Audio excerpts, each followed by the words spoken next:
Francis, how are you doing? And thanks for coming on today. Pleasure. Glad to be with you, Michael.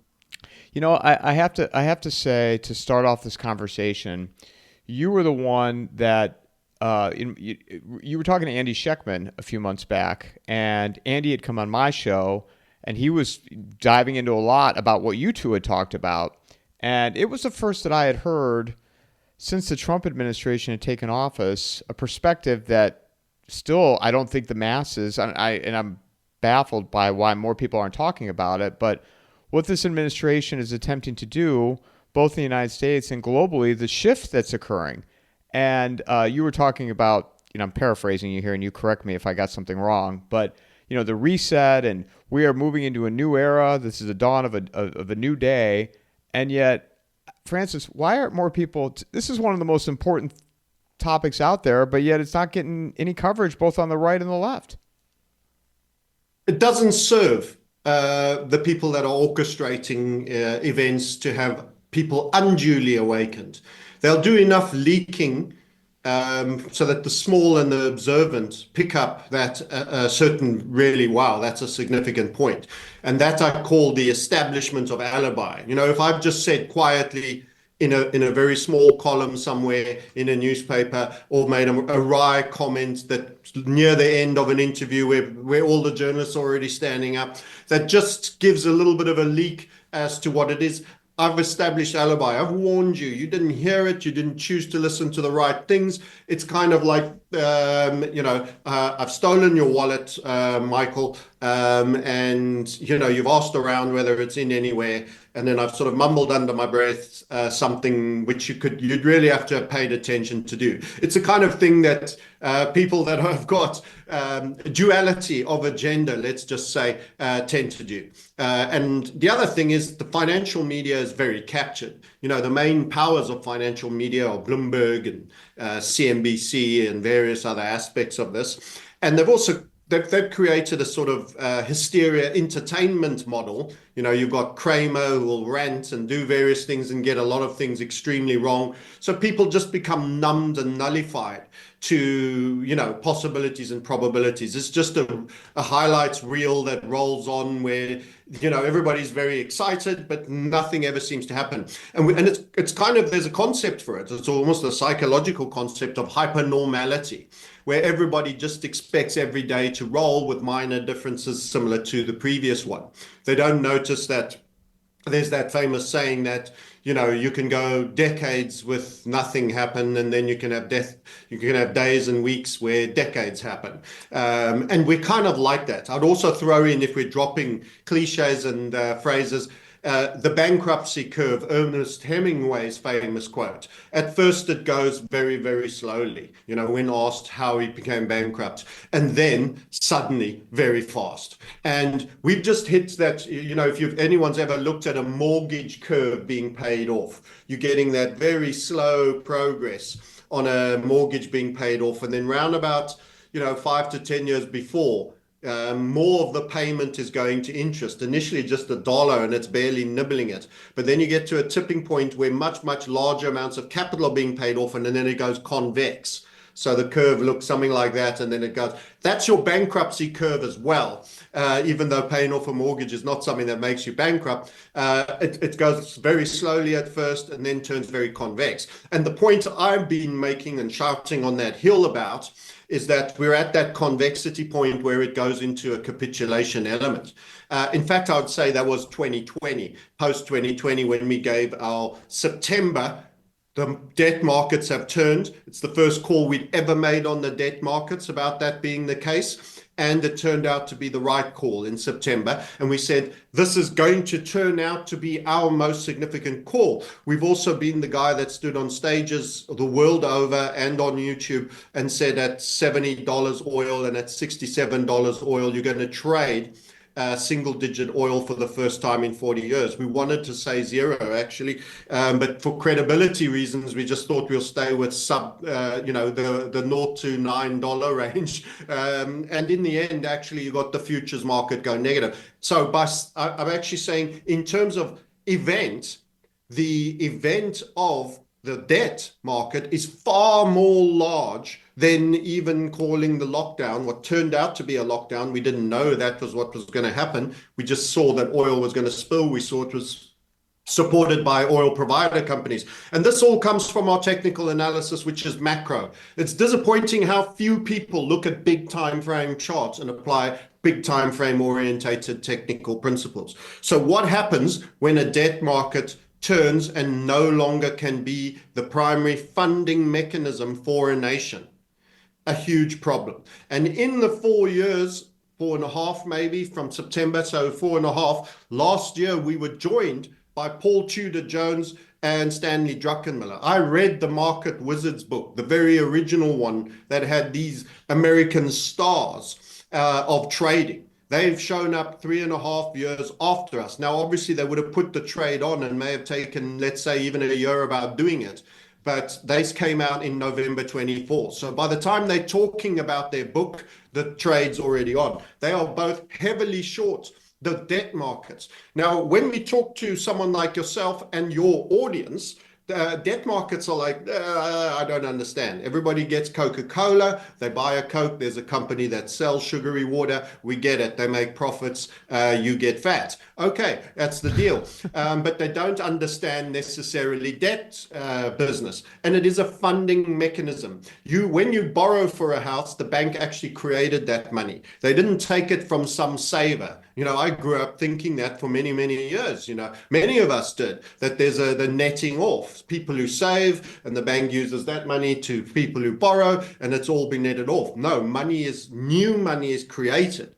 And they create an interest charge, which requires you to find more money from other people to pay that, because you're actually going to end up paying back more. So you have to do something really productive to ensure that you suck more. And they actually generally have an expanding universe of fiat. And eventually you get to a point where the interest that is being paid on the debt and the risk of default is now beyond credibility. And the events of CV19, where they did the splurge spend, remember they learned from subprime, where they did about 150 billion, 200, QE1, 2, they limped along, and we had a long depression. The truth be told, in retrospect, it'll be called what it was, a depression, a long depression with financial failure and bailouts, before eventually, about 8 or 9 years, you could arguably say there was some semblance of a recovery, although asset price correlations and cross valuations had changed permanently. Anyway, they realized they went big in CV19. They shut the world down, and then they went straight to trillions. And then you had the stimmy checks. They also gave more to man in the street. Well, more in a small sense, a little bit more. They realized you need the consumer to recover as well. So there were stimulus checks and, furlough in the UK in various formats. So what we ended up having is a final bonfire of debt. And every time you borrow money into existence, it's become somebody else's asset. And they have to think, is this an asset worth holding, or do I get out of it? What's actually happened is Yellen continued to shorten duration. That means she was borrowing on shorter term money.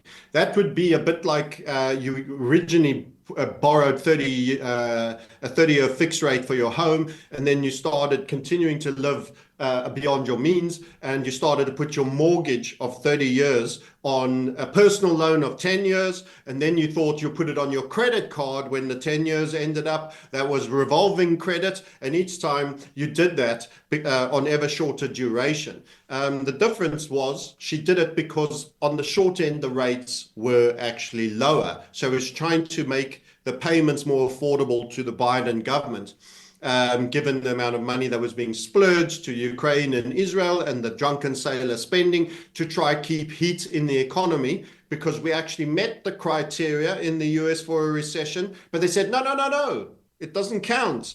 There's so much employment, as it's found out that most of that recruitment was actually DEI recruitment, either direct into government or actually companies that were contracted to government. So they were not value adders. They were typically took out of the system. They received salaries from you. So we've all become too statist. We've all become too corporatocracy, and we've got to the end of our credit card. The US has got to the end of its credit card. It can't call on markets to give it cheap borrowing anymore, to overspend.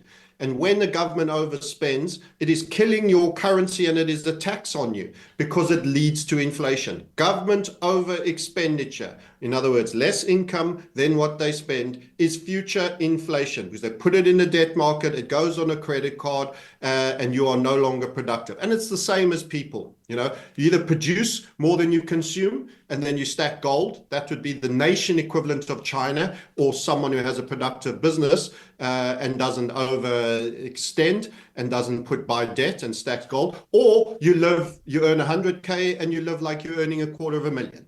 And you just keep putting it on debt and credit cards. That's the US, unfortunately, right now. Remember, if I point this out, it's not an attack on the US individuals. Love going to America, love meeting the people, best people in the world in many ways.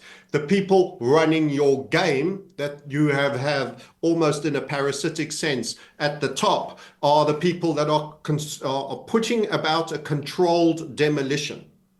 And actually, the tariff tantrum brought about a real stress tell, because we had a peak tariff tantrum with China. We actually had the event, Michael, where dollar went down and so did the debt market. Now, I need to highlight this. It's actually a seesaw. When your rates go up, your debt is going down, my lower elbow. But when your rates go up, you're paying more interest for people who hold dollars. So global hedge fund managers and treasury departments for big corporates will hold the dollar if they're getting a higher yield on the dollar, and that makes the dollar appreciate. So when your debt goes down, your currency should go up. In this instance, the seesaw actually broke for the very first time for a sustained period. So what that was showing is loss of faith in America, because not only were they selling the debt instrument, causing the debt value to go down and the rates up, but they didn't want to hold the dollars. They were extracting the money out. And that's why we're seeing the Swiss franc having a run now. That's why we've got negative rates on Swiss debt. Another key drop. And the debt, I'm explaining debt markets to you because it's so important. I know it's not the first point of call for most investors. They buy stocks, they buy cryptos, they buy gold, they understand that. But the reason why the Swiss on their 1 and 2 year are now paying a negative yield again is too much money is buying that, running into safety, because the Switzerland is seen as the final safety. And that is also why gold has gone up. Now, what should you do? Should you hold Swiss francs and pay 104,000 for 100,000 return in 2 years on 100,000 bond? You overpay and you have a negative interest rate. Or do you buy gold and recognize that the bar will still be the same size? Warren Buffett criticized gold. It doesn't pay interest. Well, when the interest is negative, that's a good thing. You still have the full gold bar. We've moved from a search for yield, which is a return on capital, to just getting to the point of we want return of capital. In other words, it's defense that wins championships, particularly at times like this. So that's quite a lengthy explanation, but I'll let you unpack some of that. This episode is brought to you by Vaulted. Launched by McIlvaney Financial Group, with Vaulted, I literally just tap a button and I own physical gold stored in a professional vault. Vaulted is offering all of my listeners $50 of free gold when you click on my sign-up link. They have a tool called Vault Plan that allows you to passively add your gold position every month.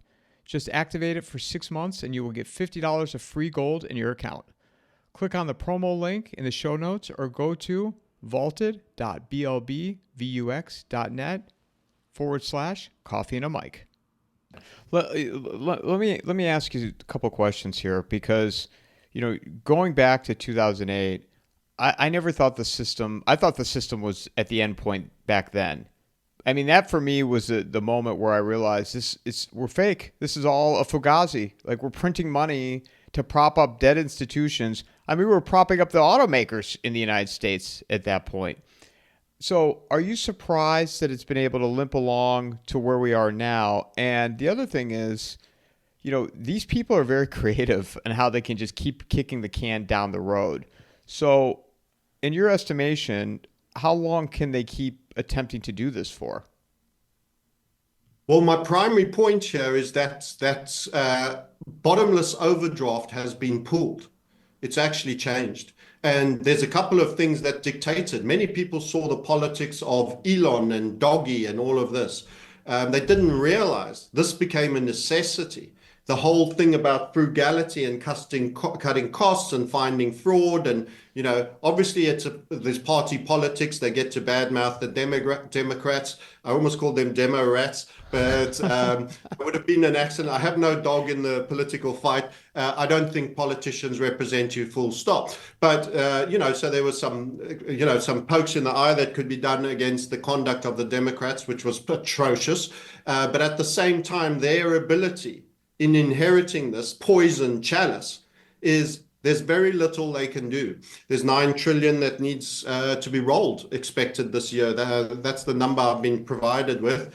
That's just all the short-term debt. Instead of having it out on 30 years, you have to pay it in much shorter time. That it's the wall that Yellen left the next administration, which tells me we were due to expect Trump, and they probably knew the outcome anyway. So they like to blow things up on a Republican, or because of the way Republican is supposed to be the smaller government guys, the more capitalist guys, the less care bear empathy guys. Empathy is communism, by the way. You need principles. You don't need empathy. People blame it on the feminization and a lot of other things. But when you talk about solidarity, and I don't mean don't be an empathetic individual to fellow humans. The principles must be meritocracy. The principles must be true price discovery and meritocracy. And when you do an empath, well, they are asylum seekers, we can't send them out. No, the principle is there's only one way you come to our country, legally, and you follow a due process and you show your worth. And then you prove that you're of good standing. That's a principle. So we go to a principle-based economy, and then you end up with these soft empathy-based principles that the Democrats brought in, which are actually part of the controlled demolition. So it's all planned. They advanced the agenda under the blue hat of essentially terrible financial prudence and lots of, new recruitment of a new demographic, which often turns out largely male, low skilled, into your country. And it's the same for Europe. When did one person suddenly think this is an excellent idea for building my country to become more productive and a better source? So many people will be saying George Soros right now in America. We see other people, Israeli refugee quangos, multi of them, such as Israel Aid and all of these others. They all have dinghies, they have satellite phones, they're handed for the navigation, crossing the channel into the UK. They've all been handed devices and etc. So, I mean, you've got to look at the orchestration in this. So it is a controlled demolition of the West, which looks to me like it seems to be framed, and I'm not, particularly one way or another, but it seems to be Commonwealth nations, Australia, Canada, New Zealand. It seems to be North America, America, and Europe, and the United Kingdom, which some people would say are white European home nations. So you draw your own conclusions. I'm just pointing it out. But it seems particularly bizarre because you're not seeing it on the same scale in China, Japan, or anything else. There's not Congolese being, put in boats across to Beijing or to Tokyo. A small amount have gone to Japan recently. They're not going into Israel, but it seems to be specifically targeted. So why or where does that come from? Well, I see personally orchestration in that. Other people say that's conspiratorial to see any form of orchestration. All these nations all suddenly decided that this all happens to be the most productive thing to do for their country. If you want to buy that, okay. But for me, it smells like destruction. They have an appetite for destruction. You know the album very well. It's pretty loud and raucous, and it ends with a clash and a bang on the drum kit. And I fear that's what's coming for all of those nations. The problem America has is you're the apex hegemon of that realm, and you've had the call it the exorbitant privilege of being able to issue debt and export dollars and sit back in your lounger and say, get me a burger, Chinese guy, get me a car, Japanese man, put it on my tab, put it on my tab. And you've lived like that. The boomers have had this demographic existence that have gone. Some people say don't shame the boomers or do shame the boomers. Some people want to take a fight across the genders, fight across the generations on this. I'm not, as I say, I'm not directing that anyway. This is just what's happened. And every empire that's failed, which is something Dalio and some of the others that have written up more exclusively, have shown that the coin clippers undermine the money and then you undermine the culture. And that's what we're going. We've undermined the money and we're undermining the culture. And we no longer have strong family units, or we have a tendency away from that to discourage it. And we now have, scrambled egg societies, and diversity is strength. Maybe homogeneity is strength. Maybe we should have a bit more of that in nation states, but that's controversial. That's going to be neo-Nazi, it's going to be nationalist. You're going to get all of these jibes thrown at you. But the fact of the matter is the financial course is destruction, and we saw it in the charts in the end of 2020. And they've turned down and they spilt exceedingly hard. People have to understand bonds are boring, or were boring. They gave stability to the alpha, which was equity in the 60-40 portfolio. The only time bonds performed a little better is when equity markets crashed and people were in fear, they ran into bonds. You got a bit more capital appreciation in that year. It took some of the edge off the down year in the equity. It never had huge years of capital appreciation, and then it gave you a low yield, well below inflation, but it sort of took some of the edge off of inflation. So it was a risk adjusting variable in the 60-40 portfolio. So your average risk and your down years were a lot less. So people pay more for less volatility. Stable. You've got grannies for clients sometimes. They're not excited by a 30% down year in an equity market. They'd much rather it was 12% down because the bond market was stronger and you were getting some interest, and the bond had a big year in the year that the equities had a bad one.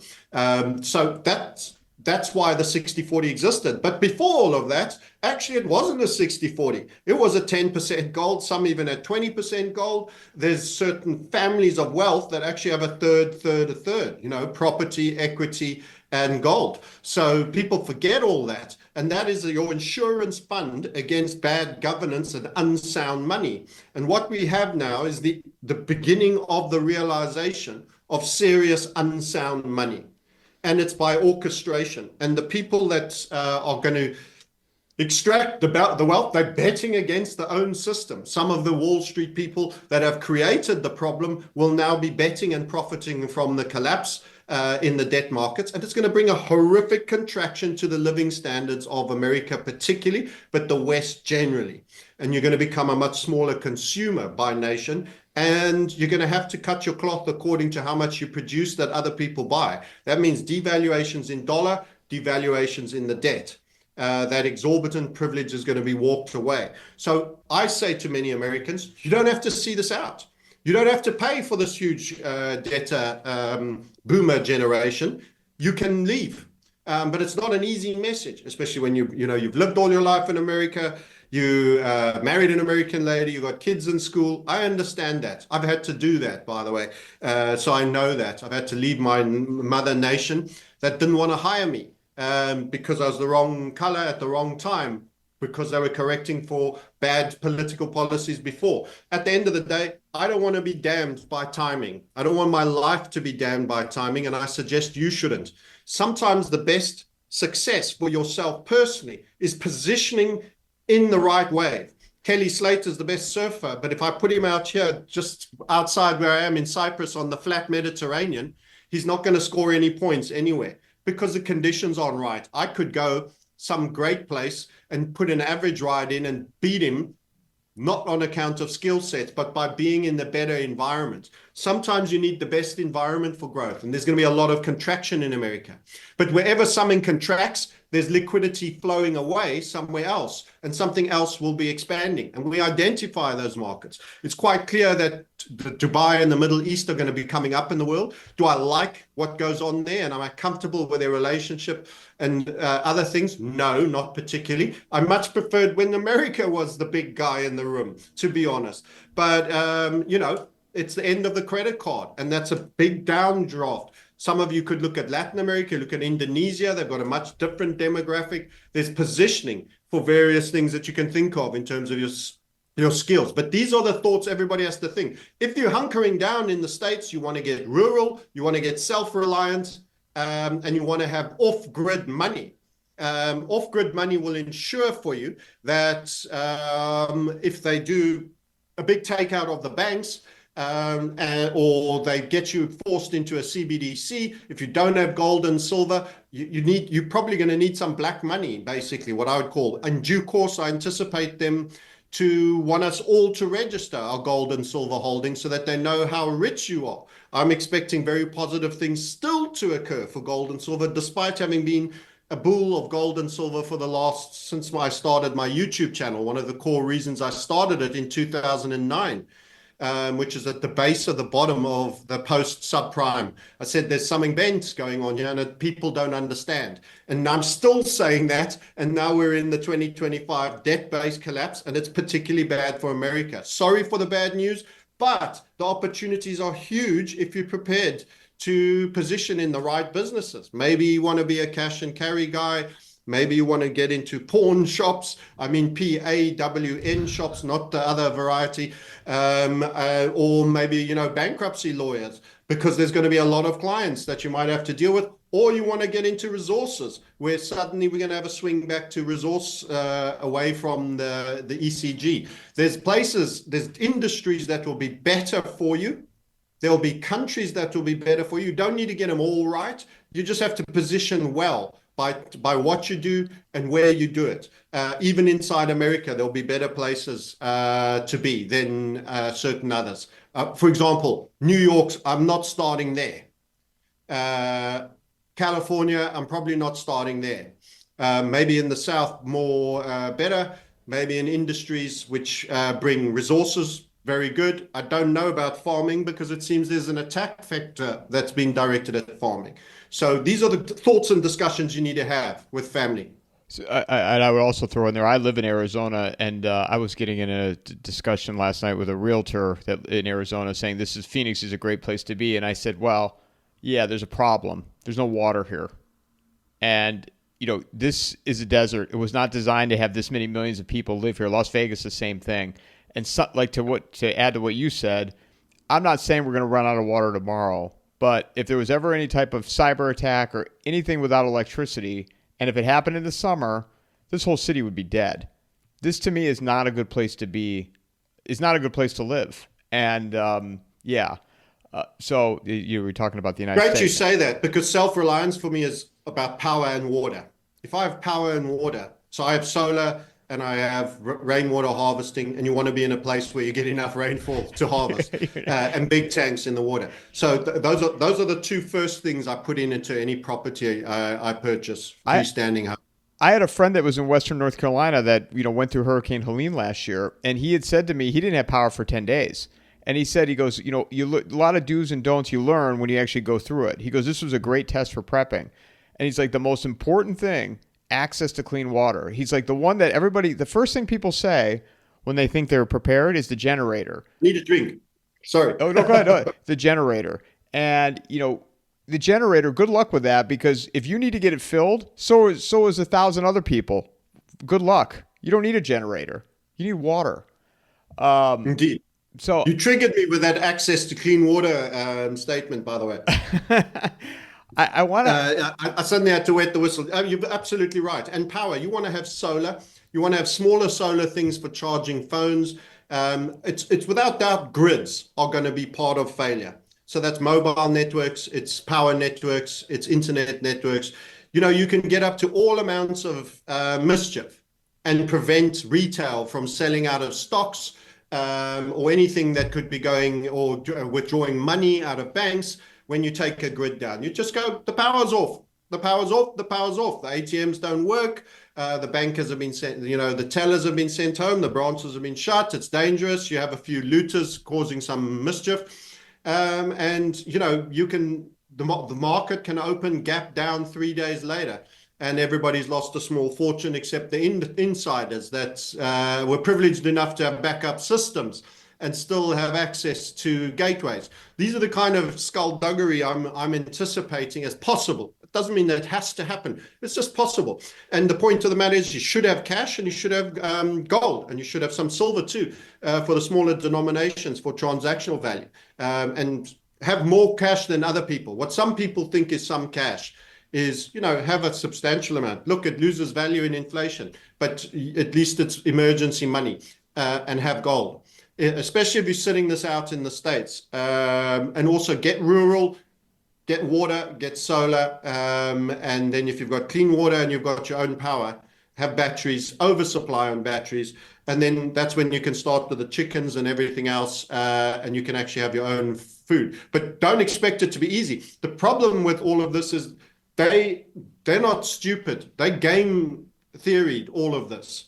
They know the smart people are going to do this. They're going to make it illegal. They're going to have a bird flu. They're going to say you can't have more than X chickens. We've got to kill them all. They've got the virus, and you can't have new ones, et cetera, et cetera. And there goes your egg supply and your breast and legs, chicken legs supply, and all of those things. They're going to do the same with cattle. So I do tell people, go read the history of the Bolshevik Revolution, because there were true farmers that were butchered, and there were crops and livestock that was destroyed, and then there were people that were starved.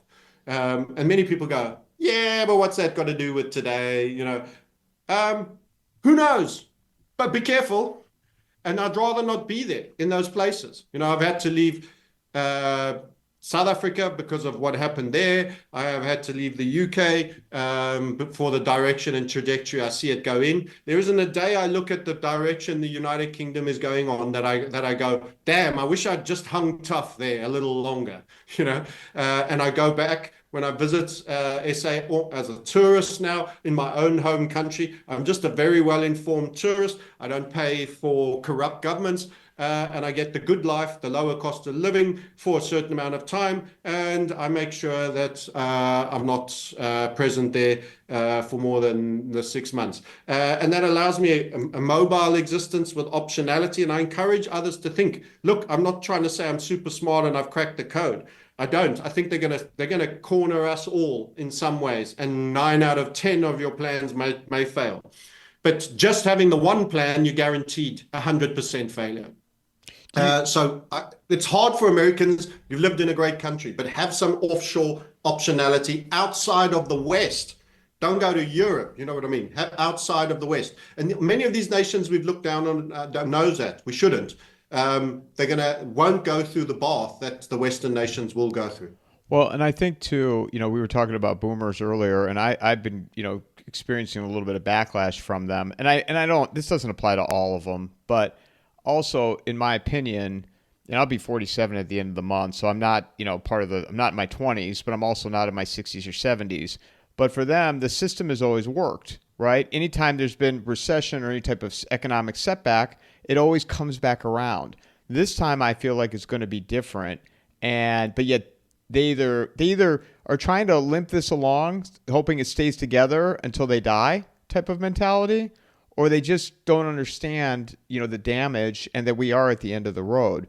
But I want to ask you, if I can, what your thoughts were yesterday on the pause with the tariffs in China, and what the tariffs, they're telling us the tariffs mean one thing, and you got the administration saying, oh, we're going to be so rich, and Americans aren't going to know what to do with all this money, that they're going to have excess cash.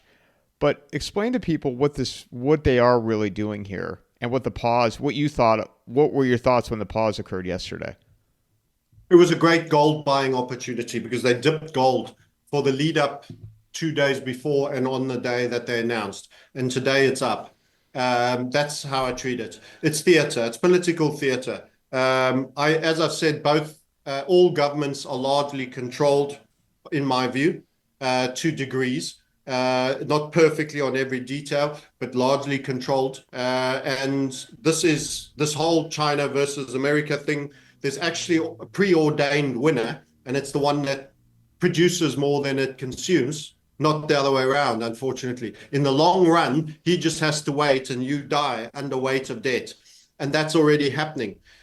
So the whole reason tariffs got targeted, and this is the whole policy, and he's taken Rutnick's, I think, plan. It's not as if Donald Trump has been working this out as a masterful businessman himself. They all have handlers and controllers and ideas men and strategists that stay anonymous and sit in the wings.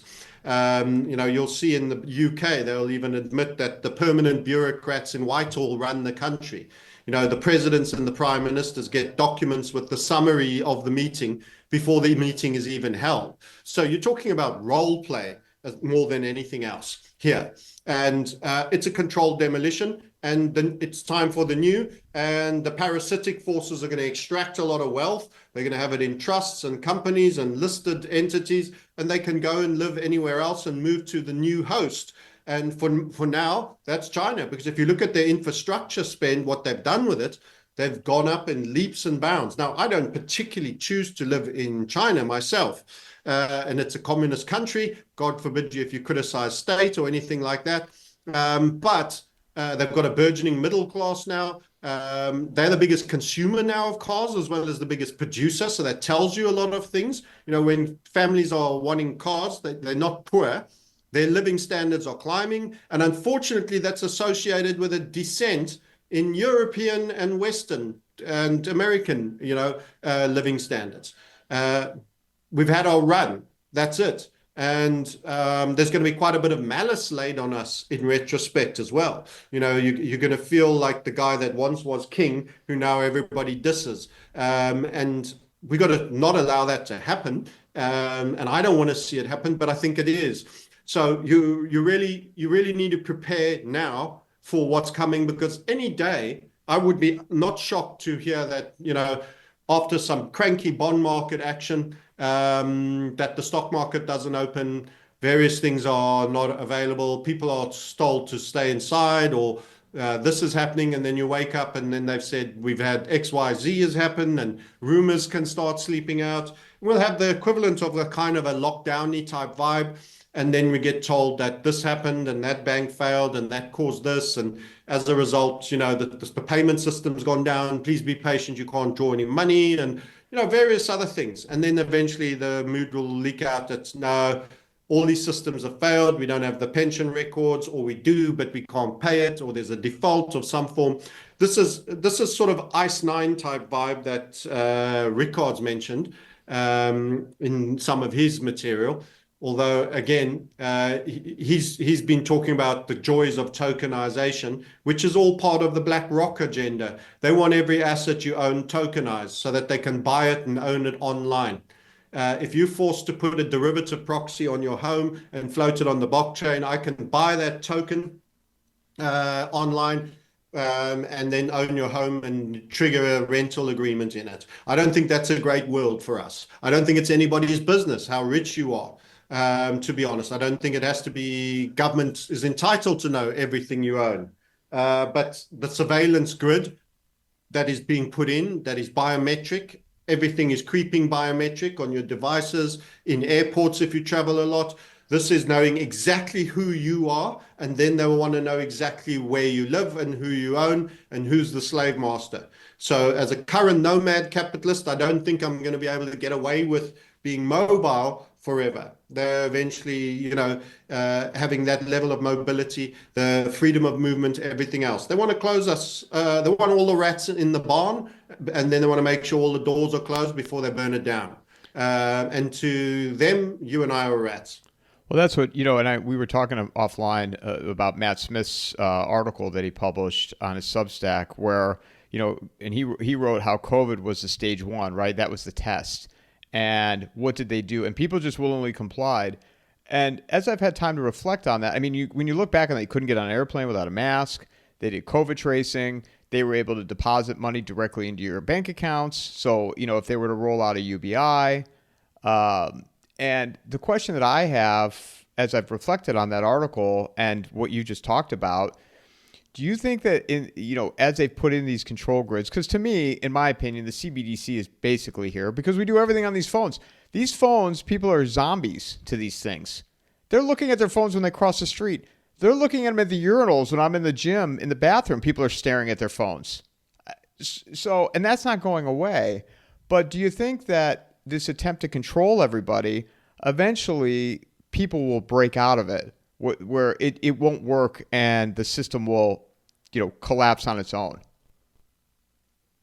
I think they want to force everybody into the digital system. So, but at the same time, we're already pretty digitalized, as you were highlighting. Many people are saying, well, Tether, USDT, and USDC are already potentially the CBDC because it's on blockchain. And if I send you some money, someone can internet Google that transaction and see that it went from my wallet to your wallet. And the scope for privacy is very low. In fact, I've just brought up this tweet, which is a Spanish one. I'd actually like to share it with you and your community. This just takes away any illusion about money. Cash is the last, semi-free thing we have. Here's a European capital control in Spain that's been issued. So I'm talking about this here in the blue. And you will see that Spain has introduced a €150,000 penalty for failing to report cash withdrawals of over 3,000 with 24-hour notice. So let's be clear, if you want more than $3,000, which doesn't buy you much nowadays, I can tell you, you'll probably know that from America. I don't think $3,500 gets you much. You won't even get a decent second-hand car for that. So you have to give them 24-hour notice, provide all documentation as to the source of the money, await state authorization to access your money.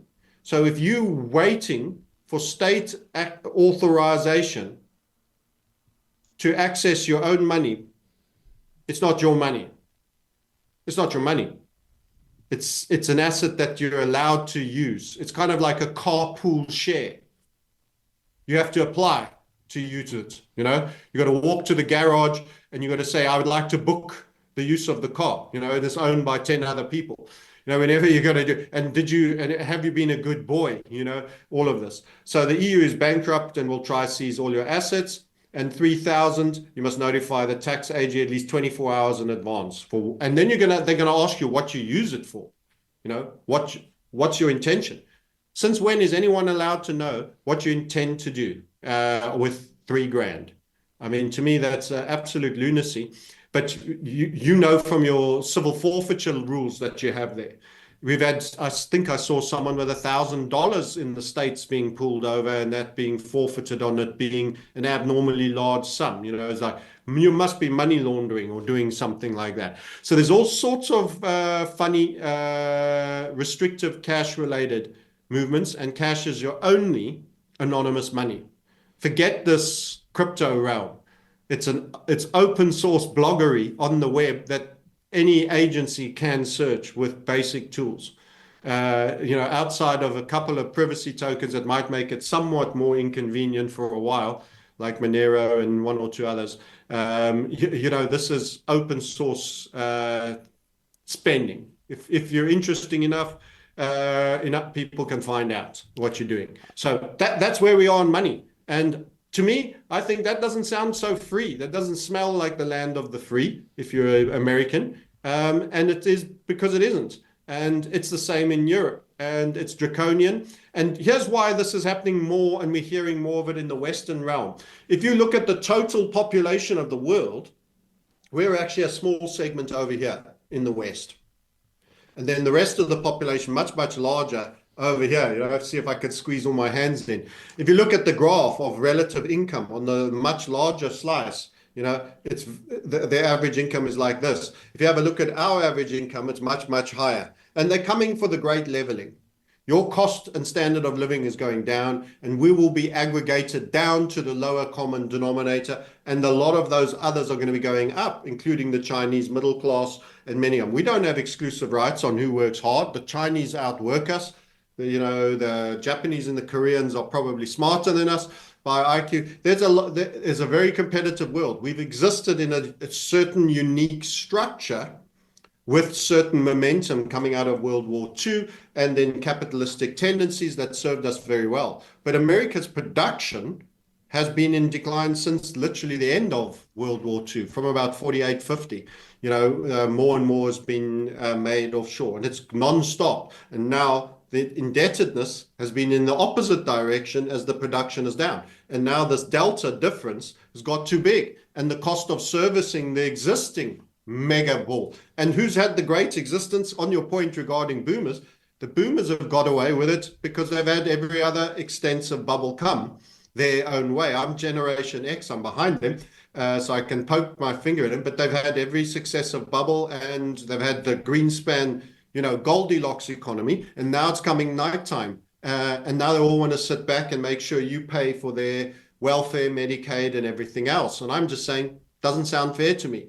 You can be that burden. We used to have multitude of people servicing an individual pensioner. Now the number is going to be much, much less of you as taxpayers that are going to pay these unfunded liabilities to people that will crack on in moderate health for potentially years on end. And it's a bad deal. It's a bad deal for the generations that have followed the boomers. I want to ask you, you were talking about crypto in relation to Bitcoin, because so many Bitcoin people that I talk to, it's decentralized. It's the only currency that, is not controlled by the government. So my question is, and I can never get it, I never understand the answer, but if the government wants to come in and centralize it, and I think back to, I was having a conversation with a friend of mine, and we were talking about Napster. You remember Napster, how they were exposing the free music, and LimeWire, pulling off the songs and not paying. And then Apple, Spotify came in, centralized it, and people started using those apps. What's that? And monetize it. And right. Yeah, you got to make money. Spotify, Apple, and all of them. They turned a freebie industry into a paid-for industry. Some people will say, well, there was IP being ripped off, and I can understand some of that by bands who weren't getting paid anymore. That's it. But in terms of, I think your question is more about the crypto side. So before you answer that, if they want to, can they just incentivize individuals to, they'll centralize the Bitcoin market and pay people like myself as individuals to utilize that, rather than the outside. You'll be incentivized to use this centralized model rather than the decentralized. So first of all, you have to go back to the origin of Bitcoin. Is it really libertarian people's money? And I've been covering the crypto space under our acronym, the Crypto Sniper. I can say to you, my overall opinion on balance of probabilities is that this is a secret services construct. That you had the NSA document in 1996, How to Make a Mint, which is all about cryptography and creating, digital tokens. All of this and many things that have followed. We used to have Roger Ver. That was I interviewed him in person, who was a big Mr. Bitcoin guy. He's now, he's been arrested in Spain, like McAfee, for no real reason apart from the claims of tax avoidance when he'd left the US in many, many decades ago. And I think he had even given up his passport and got a St. Kitts. Anyway, I'm not sure I've got all the details exactly right, but the original Liberty anti-war guys are all gone. The pump your bag guys are now Michael Saylor and BlackRock.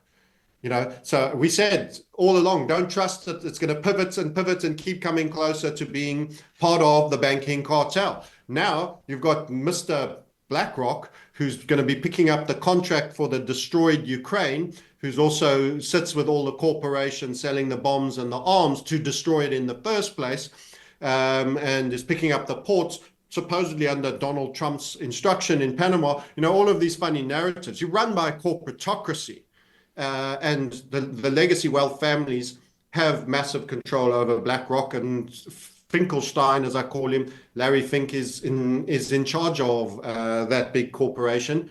And it's not nearly as diverse as they'll have you know, despite pushing those policies in all the other corporations they own. But so they're an evil attack vector. And by the time you're talking about Liberty, about Pump My Bags, BlackRock, the biggest ETF and all of this, and the thing that excites him most is not actually the individual token Bitcoin, it's tokenization.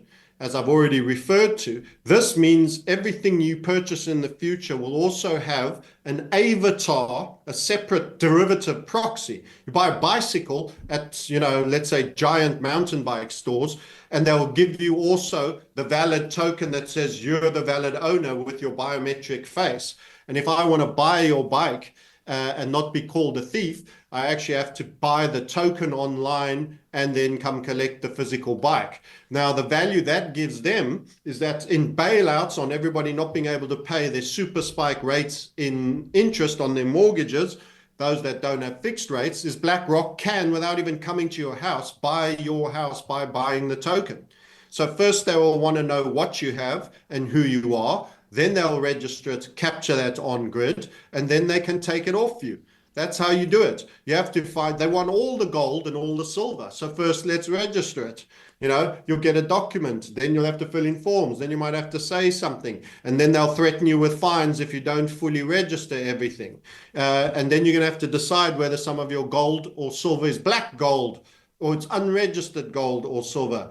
And then they might have the rights to show up at your property and do a search because you had a profile like mine who said gold is freedom, and et cetera, et cetera. So they'll do all of these things. They'll come with detectors and they won't need a search warrant because a new law was passed that said everybody's got to do their own bit and you've got to declare what you have.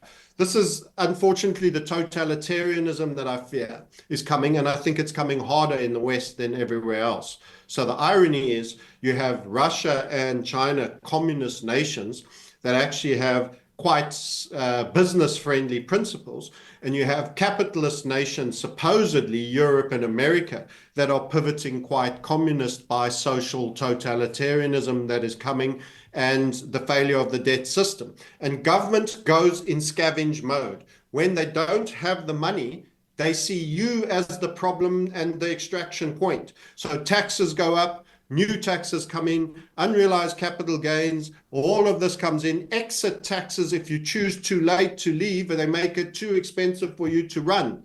I saw this in South Africa. They created a commercial rand and a financial rand. If you were a citizen, you got the lower rate to change your money. There's many ways to skin a cat, and I'm afraid people are sleepwatching. The rules are being snuck in, and you need to be early. Don't be the last out. First loss is the best loss when you run. First profit or gain sometimes. You don't want to be that guy. You don't want to be that guy who says, no, it'll be better, I'll just be inert. More things come in and the net is tightening. Totalitarianism is the agenda. Go check out Rockefeller's lockstep agenda. Everything has followed that. And the drill of CV19 was exactly that. And we saw it in the charts on oil without knowing what form it would take, that they were going to do a major collapse. And right now, oil is one of the things of all the commodities we're not bullish on because the consumer is wrecked. We're long gold, short oil. It's a commodity hedge trade.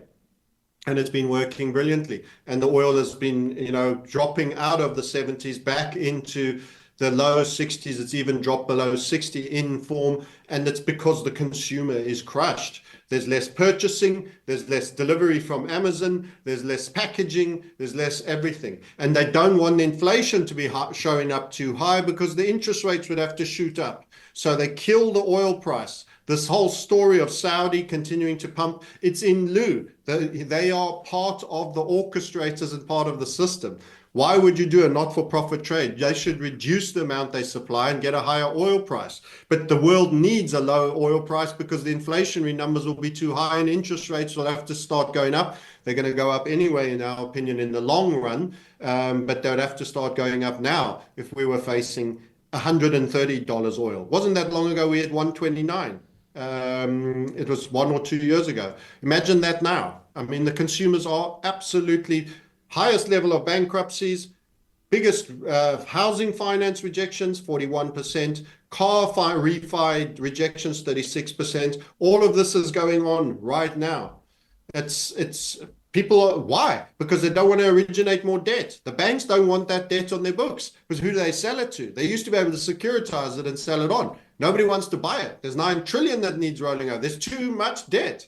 It's like, I used to use the pink Crocs analogy. You know, you open your cupboard doors and they're all just falling out, pairs of rubber shoes on you. And then you come home one day and the entire house at the front door, and there's 6 tankers lined up with more of them. You know, you can't sell these things. Everybody's got a pair that wants a pair, and they're out of fashion now badly, and they keep coming. What do? You actually pay someone to take them away. They have a negative effect. That's how oil got negative priced, because you had no place to store it. You had a major problem if you had it being delivered. You couldn't put it anywhere. You had to pay immediately. No one wanted it. This is the problem with debt. That's where we are with debt. The current 4% on the 10-year, around 4.3%, does not reflect the risk of default, and rates on the longer term will go higher. And America will do some form of default. Peter Schiff has already mentioned that there's been discussions by Bessent where they're considering foreign holders getting their yield removed or reduced, or various other forms. These are all weasel ways of defaulting and finding a way to pay less because you can't afford it anymore. Well, and there's more debt that needs financing. And it appears that the United States is moving to a model similar to China. Am I accurate by saying that? I'm afraid a global communism is the intent of a surveillance finance, technological, oligarchical, totalitarianism, which is going to be essentially a Marxist communist state, where you know, many individuals will have to suffer for the greater solidarity of those that didn't take such care. And this is what worries me, even by call it a winner or someone who prepares. If you're in you're a crab in a bucket of other crabs, you're never allowed to crawl out, even if you did the right things, because there's too many that don't. That's why I'm trying to get everyone to buy an ounce of gold, because that's one less rioter, as I say, who's starving. If he's got an ounce of gold, he realizes and he sees it going up. He's invested in true sound money, and he's not someone who's starving. And we need to spread this word around. You need to be amongst community of people that have prepared, because those that haven't are going to come to take it from you. Because government's going to fail. They won't be able to afford it. They won't even be able to afford the salaries for the army to suppress to enforce martial law on rioters. So you're going to have real resource. And people said, nah, that'll never happen in the US. That's what happened in the Soviet Union. They weren't getting paid. My partner had to take her own hospital stuff to the Russian prison, do a private deal for cash with the Russian doctor and the nurses to have a child delivered. You know, the hospital was there, but there weren't any salaries being paid, and they didn't have any goods.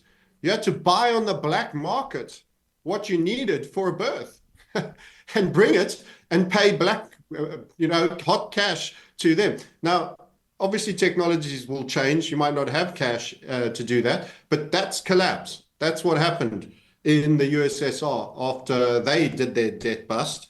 And, you know, some people think certain things will never happen, and you'll look back and say, that cranky, crazy guy with a bald head, some of those things actually came close to happening or did happen. And a collapse is severe. You know, if you suddenly have to cut your cloth, how many times will they pick up your rubbish? If they're not getting enough money locally at your municipal level. Municipal levels are spoiled. Corporations are spoiled. National governments are spoiled. You've got so many things that are over indebted. If you suddenly have to live within your means, there's going to be salary cuts, reduced services, chronic. And the pension deal is going to be wholly renegotiated. You've got to right size chronically, because essentially America has been living on twice what it gets in. I think your tax take is about 51, 52% of expenditure. It's chronic. And now you need to pay the interest still to some degree. Even if you default, you'll do a partial default. The bankers will still want their pound of flesh, that we're given the exorbitant privilege of borrowing your first money into existence and everything else with an interest rate thereafter. So it's about putting everyone on the wrong end of a compound interest equation, and that eventually catches up with you. That's what compounding does. From that perspective, it's pretty dire. The news is dire. You had a Goldilocks period where, we went globalized. It kept costs down and asset prices ran high on the liquidity that was allowed. We should have run a much tighter liquidity. Greenspan failed horrendously and took lots of bows for being a genius. It was nothing that he did. It was just timing that he existed. Same for Clinton on returning a surplus or kind of balancing the budget anyway. It was all about timing. The 47 years old was the boomer's average age then. It's your most productive time. It's your highest tax take. It's your highest everything. Now you're on the old end of that curve. And as I mentioned, the convexity of paying that mortgage, it goes slowly and then suddenly very fast. And we're in the fast period. Do you see though? I mean, people are going to comply with this because you see the noose has been slowly tightening for. I mean, I look back to 9/11 and the inception of TSA and Homeland Security, look where we are today. Nothing ever goes away when they implement new agencies, new policies. But do you see over time? I don't know why I think of the movie Jurassic Park, right? Remember how they thought they could contain the animals, but then they realized eventually you can't contain them. I'm not calling people animals, but for this analogy, do you see over time there'll be enough parallel systems that'll be created to where eventually this technocracy will fail or collapse? You're referring to the current system's failure? No, the new digital control great reset that they're moving us into. Unfortunately, I think they are winning at the moment. And I don't think everyone is waking up fast enough and taking action fast enough. And I think most of the people at the top appear to be captured by the equivalent of this, call it a World Economic Forum if you wish, or other namesake. And it's a bit of a tragedy. That said, there's a beautiful life still to be had, and it's not, I don't want to sound like black pill doomer. You love, laugh, the sun comes up every day, plan. Some of these skills that we'll have to relearn. I mean, I'm all thumbs. I should be ashamed. My father could fix everything on a mechanical car and do all sorts of work around the house. And also farming, green fingered and all of this. We need to relearn self-reliance skills. And I don't think that process is a bad one. Only it comes in necessity, possibly, rather than choice. Sometimes you have to be bullied to do something. That's how the army works. You don't get out of your bed, you get kicked out of bed. So that's kind of, I think all those things from a point of view of discipline and being frugal and living within your means is actually quite stoic and quite beneficial for your spirituality. You look at Shaolin monks and their physical condition and their ability to perform and what they live on and where they sleep. Actually, they look happy, they look well balanced, they don't have drug issues, they don't have pharma issues.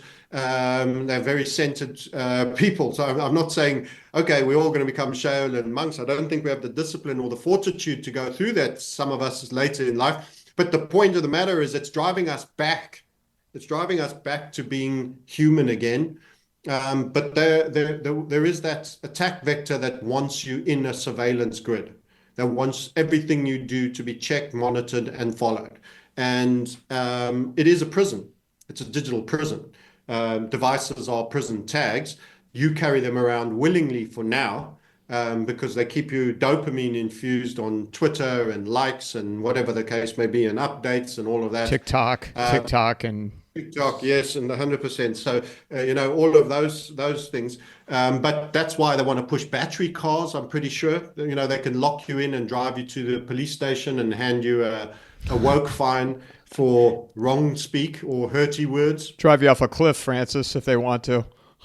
Probably malfunction a few, yeah. So, I mean, and it's complete track and trace. It's a mobile iPhone, basically, with wheels.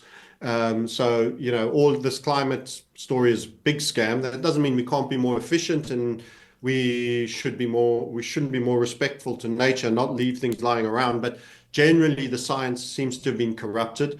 And I think it's an attack vector on population reduction. So, there's a lot of the thoughts and commonly held conspiracies that I actually think have a fair amount of gravitas to them to be taken seriously. What do?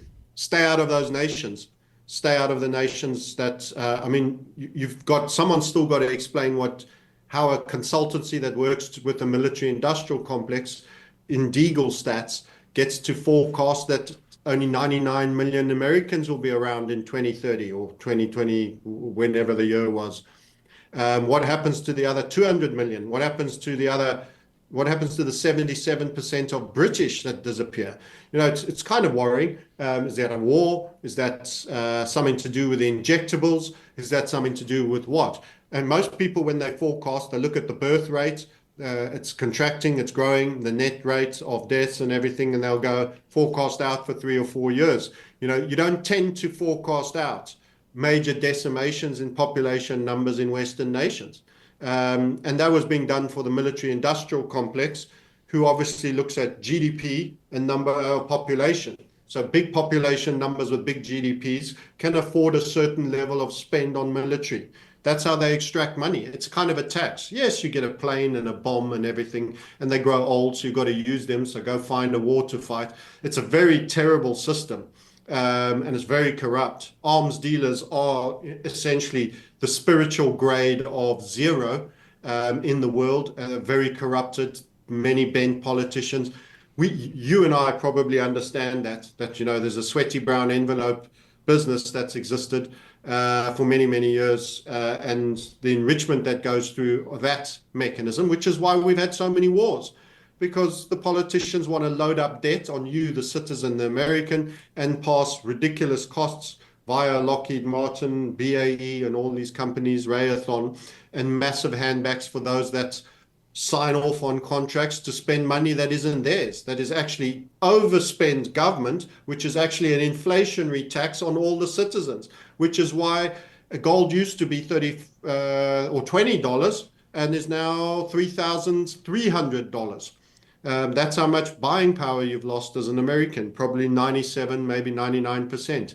And that's all been stolen from you by the insider cartel of war proliferators and government over expenditure. And Milton Friedman said it quite simply. Government's overspending is inflation. It's currency dilution. The fact it gets put on a debt initially just means they've added more currency and they've supposedly put it on a tab, but you've been diluted on what you hold. And eventually it leads to inflation. And that's where you are. Cost of living is going to go down. And the funny thing is that convexity I keep referring to, you're suddenly going to have a series of events where everything is going to ramp in costs very, very strongly. And that's going to go with the debt-based collapse. You're suddenly going to have stakes go up double in 18 months. You're suddenly going to have, even for the people that buy McDonald's Happy Meals, for example, you'll see that go up 60% suddenly. And that's going to be a consequence of dollar devaluation and currency collapse and debt collapse, because it starts with the debt, it ends in the currency, and then they go together as well. So it's a very sad state of affairs for living standards. And the safest thing is gold. The safest thing to hold for that is gold. But you're going to have to decide if you're going to register it or not. How high do you think gold will? I know I'm running out of time here with you, but how high do you anticipate gold to go? I don't even think we've truly seen the fullness of everything yet. I think it's really still, depending on what time frame you look at it, it's still early doors. You've got to look at this 330 trillion, apparently, by not including derivatives of debt globally. That's the number. And you have 20 trillion, 22 trillion in gold. Doesn't even matter. The debt doesn't even matter anymore. Whether it's 330 or 500 trillion, it's Well, it's how much money is being circulated, both digitally and in paper. And if those are still to mean something and they need to be backed by gold, imagine where gold would have to go. Look, there'll be some cryptos that they're going to be part of the CBDC surveillance state that'll go a lot further than gold by multiple, by virtue of having a smaller market cap. You know, Bitcoin's only 2 trillion, it's a tenth. It can go up 10x easier than gold can, and may well do. I don't trust it. I will take as trades and certain investments because I want to build wealth and I can't ignore the surveillance state is winning. So a number of cryptos, which we've discussed in our community, but my overweight is gold, because when they crash markets and they flush everybody out, they like to flush you out first and then make the market run. There's usually a dip of a clearing. They get out all the weak hands and the retail money. So they push it one way, then the other way. I see it technically all the time in the charts. So there are often flush outs. You might have had one just recently on gold on this China deal. You know, not particularly big when on gold, because the central banks start buying. There's big buyers that will just show up. On other things like cryptos, where, you know, there's not much of a bid stack, they can flush something out 25% to the downside. If you've got leverage, you're broken. Unless you've got strong stomach and you investment only, you can't survive that. Bitcoin is, you know, sold off 70+% countless times in going to its current level. So, you know, the sad fact is you need your money at those down moments. So actually the down beta is important, because you don't get to make the profits if you're forced to sell to make a rain check at the bottom.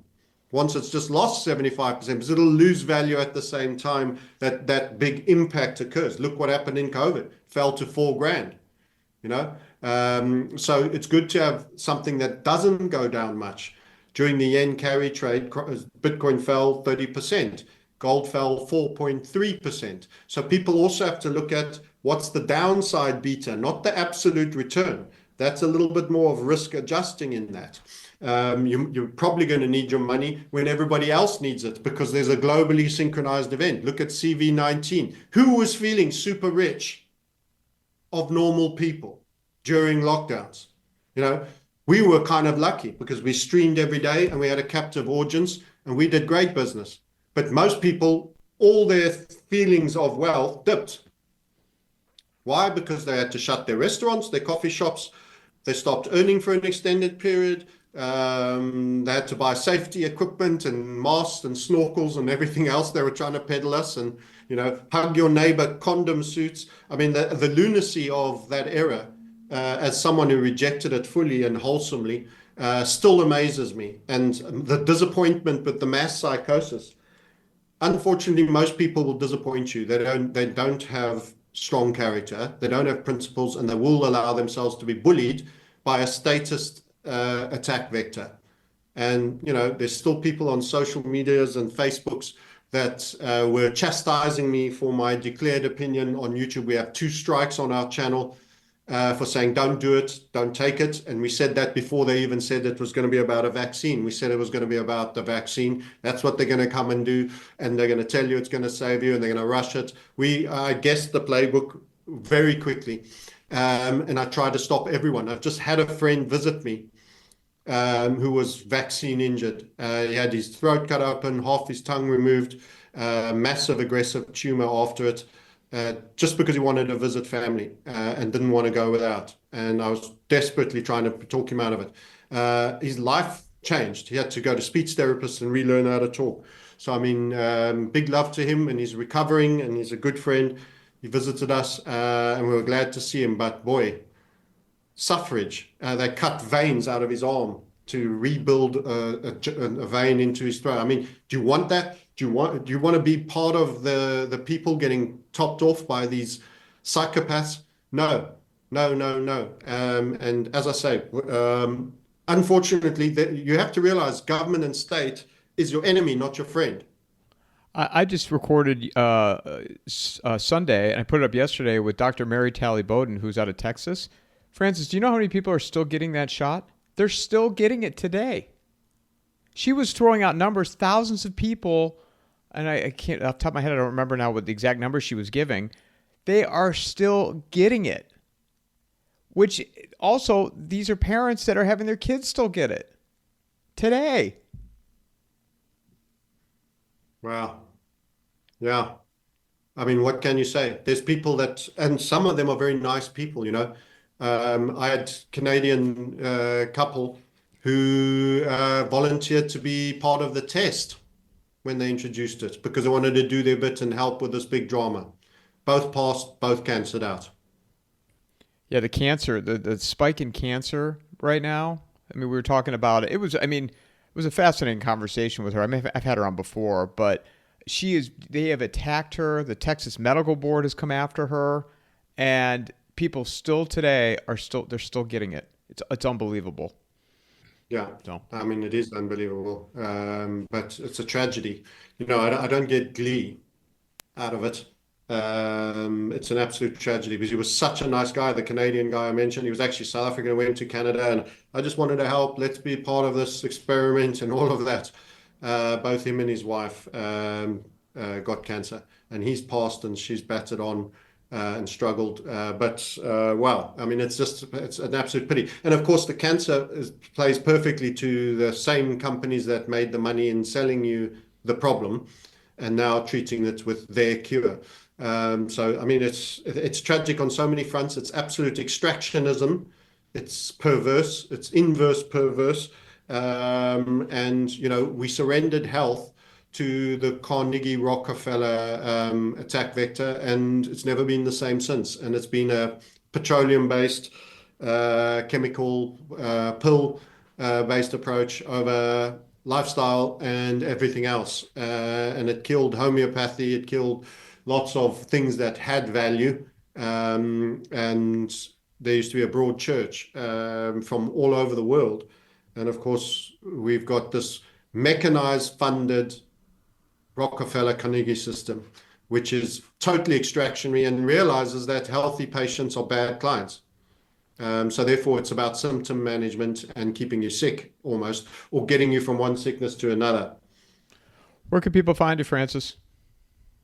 Yep. So we're on the Market Sniper. There's some fabulous trading opportunities. I'm short oil. I'm long gold. I have been for a while. We've given this to our community early. Our three primary reasons. Just go watch the YouTube channel. It's on the Market Sniper for crypto, the Crypto Sniper. I'm also on the X on the same name. But the key thing is you need to build wealth during this period. I consider myself very lucky and wealthy, and I'm almost still thinking, am I wealthy enough? Because your plans will go wrong. They can confiscate, they can do various things. The minute you start trying to move metals around, just see how that works. So build wealth, preserve that capital, and secure for yourself as many freedoms. And we do a lot in that space as well. We have a lot of North American customers, some of our best, and you need the optionality of banking outside of America and options where a little bit of a scoot hole. And that's what we're all about. But first and foremost, HVF method and the charts is our unique USP. And that's how we were in short on oil, and then later calling the bond market turn. Other big macro turns. And that allows you to sit. We're not 9 screens, trade jockeys, in and out, day trading. We're living life. But you can have macro positions that sit and unfurl. And we discuss those all the time. Thank you for having me on. And for those that are interested in following it, go and subscribe at the Market Sniper and the Crypto Sniper YouTube channel, and see us on X. Francis, thank you so much for taking time to speak with me. I look forward to continuing to follow your work and more conversations ahead. Superb. I look forward to it as well, Michael. Thanks for having us on. And don't get doomed out by it. Remember, you were born for these times. It's a challenge. You've got an obstacle course to run. You were chosen because you can do this. Get fit, get healthy, get space, get self-reliance, do all those things and start asking questions. See you next time. Mic drop.